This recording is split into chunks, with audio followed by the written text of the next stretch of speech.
Hello there, welcome to Sightline. Today we have Mr. Robert Parua.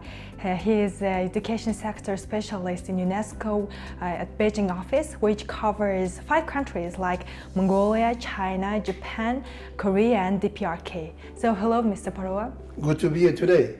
So in April, you are organizing the Global Monitoring Education Report 2019. So what are the key issues? The Global Monitoring Report is one of the monitoring tools that we have prepared to track progress of the SDG 4 targets. So there are 2 big projects now. We are engaged with the Mongolian Ministry of Education, Culture, Science, and Sports mix. The first thing that Mongolian government or the Ministry of Education has requested is for UNESCO to provide technical assistance and capacity building in the education sector. So we have provided capacity building on education policy and planning and many other education-related areas. Of course, we also have partnered with other UN agencies in the country like the UN, UNICEF, all the UN agencies that are present here in Mongolia, as well to those agencies that are dealing with education programs. So we are also, as a UN country team, we work together to advance the education agenda. The government of Mongolia now wants to prepare a 10-year education plan, which I think is the 4th education sector master plan. UNESCO is specialized in education planning, preparing sector plans. What is the period of time of this project? It is up to the time the plan would be prepared and approved. So the ministry now confirms that it will be prepared by very soon. The exact timing they have to, I think, maybe by July 2019. So the actual sector master plan is being led by Asian Development Bank, and World Bank and all the other partners, UNICEF and UNESCO. We are doing certain specific sector analysis. You see, in certain subsectors of education systems, we have to do specific, deeper analysis of what are some of, as you said, some of the issues, what are some of the problems that we need to analyze before fitting that into the education sector master plan. So UNESCO will do some deeper analysis on quality and relevance of education. We will do analysis on equity and inclusion in education. And the last one would be on policy and sector-wide planning. And also, is it same with the country background report? Is it the same thing? Yes. The country background report is a pre-review, a pre-report being prepared that captures everything on education in Mongolia. It will look from early childhood all the way up to higher education, teacher training, everything. And the country background report will look at what are some of the existing studies, what are some of the programs. All those will be captured into the country background report. And then the background report will also contribute to the preparing of the 10-year master plan. The master plan is very important. Yes. That's the most important document. Point. Yes. So any analysis, any desktop review, any country background report will now all fit into finalizing the final 10-year education master plan. As you can see, the country's last education sector master plan expired in 2015. So we have some, you can say, capacity issues as well on sector-wide planning, we call it. So that's why UNESCO is now working very hard to build that capacity. And is it the first time working UNESCO with the government of Mongolia in this education sector to build the master plan for the 10 years? In the past, if there were in terms of capacity building, yes. We have done a lot of capacity building on education planning. Some of the education planners, the past, in the ministry were trained by our UNESCO Institute for Education Planning. So we have contributed in the capacity building as well as the previous master plan as well. But that's the lesson for Mongolia. When the plan ends in 2015, you should have planned that in 2013 to do another plan straight after that, and the new plan could have started 2016. Oh, yes. But there are many reasons to that. So we hope that in United Nations language we call it, you have to nurture the institutional culture of planning. You see, you have to constantly get the ball rolling. If you drop it, then you have problems like that.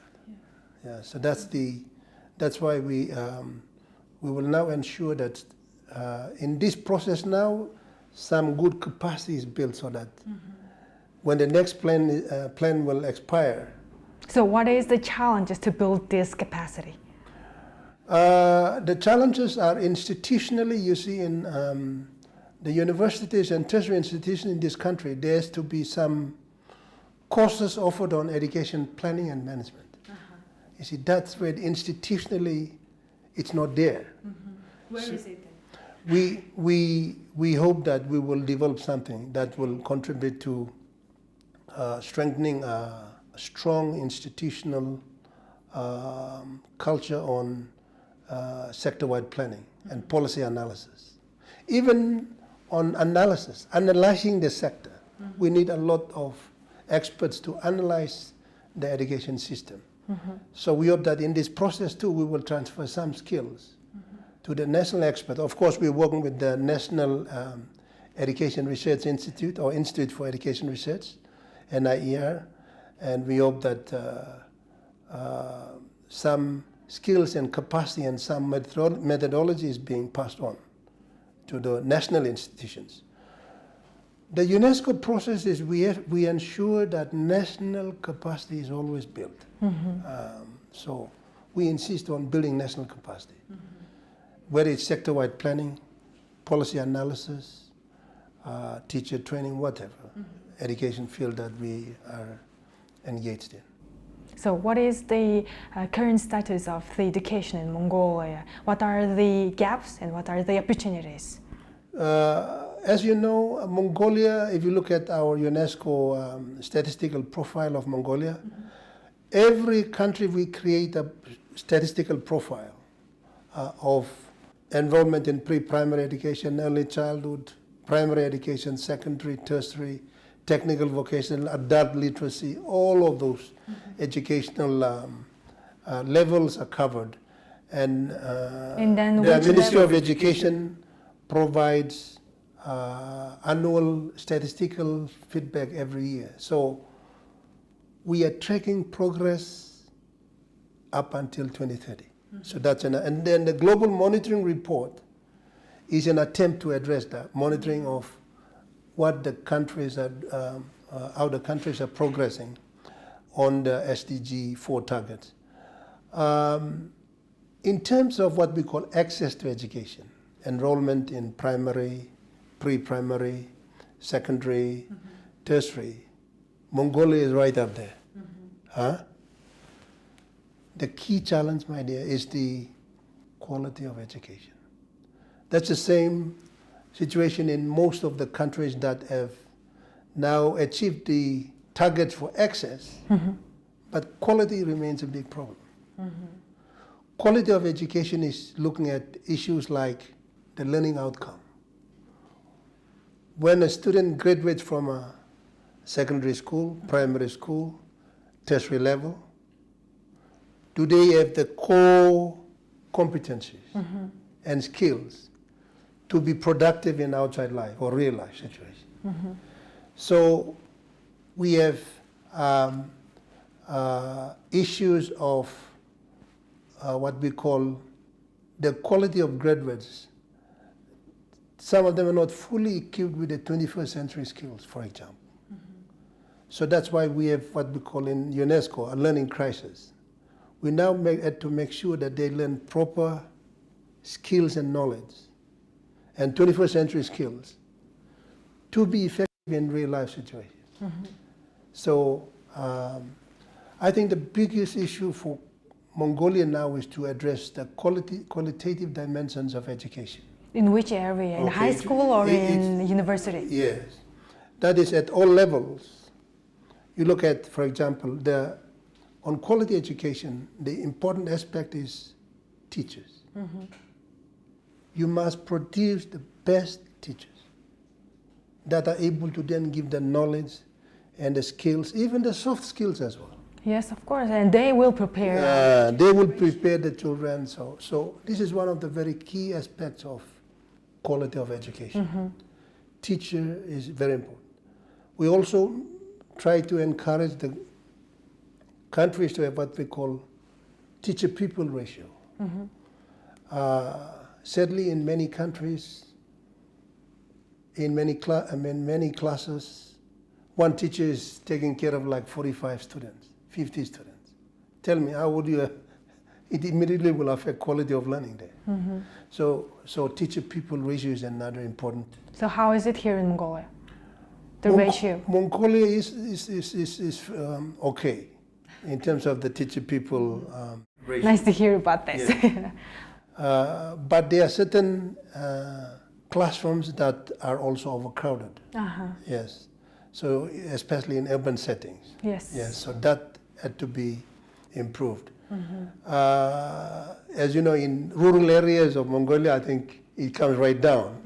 One teacher maybe with 10 students or 15 students. Because of the population. Yes, shift, yes. So I think that's one dimension. The second aspect, is important, is the quality of learning environment, the classroom. It's very important. So to contribute to quality of education, classrooms must be better equipped, facilitated for a good environment for children to learn.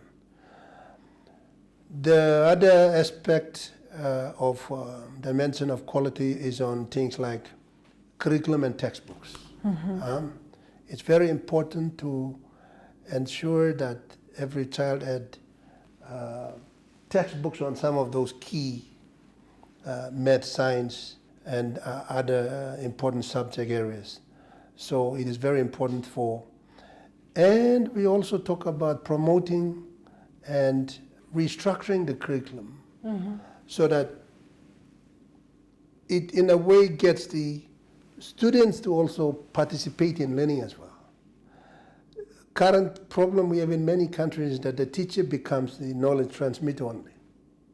So the student just listens and gets the message only. So you do not develop certain things like cognitive skills like creative thinking, taking your own initiative, and all that never happens. It's because of the way curriculum is structured.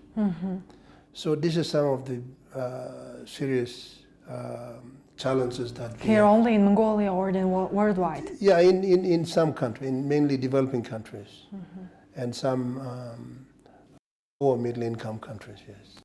And also I think it's really important to share the information to education to the children or the parents that the passing the exam is not the important thing. So how do you promote the media? You need to have a lot of advocacy and awareness by the Ministry of Education, scaling up the importance. And I think it's good you mentioned about the parent. I think the parents are an important partner for the child's development as well as child's education. The tendency many parents have is that it's the school's responsibility. Yeah, for the teachers. And the teacher's responsibility. So the parents need to be educated and better informed that they have a very critical role to play in their own child's education and their own child's development.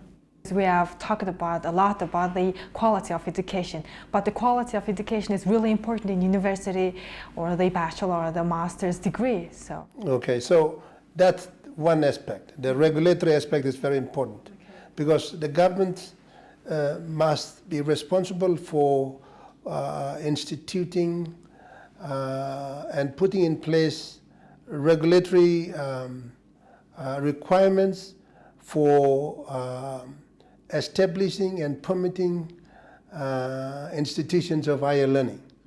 They have to have certain requirements, certain criteria, certain standards that they can.